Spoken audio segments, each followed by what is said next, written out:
conservateur change de script constamment en fonction des révélations dans l'histoire, dans le scandale des appels frauduleux. Même si Élections Canada leur avait dit de ne pas donner d'adresse de bureau de vote, on apprend par le directeur des communications du Parti conservateur, Fred Delory, il admet maintenant qu'ils ont fait de tels appels, même si ça fait des mois qu'ils nous disent le contraire. Alors, puisque les jours se suivent, mais que les réponses ne se ressemblent pas, est-ce qu'ils vont finalement nous donner une réponse honnête et nous dire si oui ou non ils ont fourni à Élections Canada la liste des électeurs que eux ils ont trompés? L'honorable secrétaire parlementaire du ministre des Transports.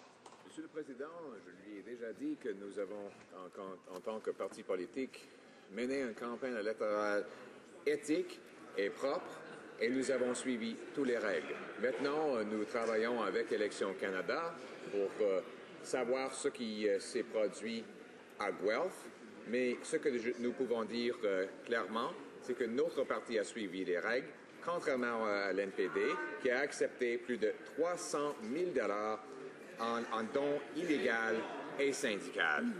Pour le député de Rosemont-la-Petite-Patrie. Je pense qu'on va prendre une autre descente de GRC d'un bureau du Parti conservateur pour avoir des vraies réponses à nos questions. Les employés de conservateurs de Saint-Boniface ont affirmé que c'est la centrale qui faisait les appels concernant les bureaux de vote. C'est pas surprenant, tout est centralisé chez les conservateurs. C'est comme ça que ça marche ici aussi. Le bureau du PM donne des lignes, puis les députés de la Beauce, ou d'ailleurs, les répètent.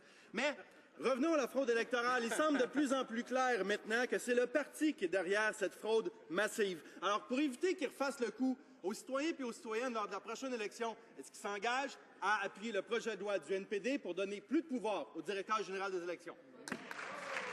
L'honorable ministre de la Réforme démocratique.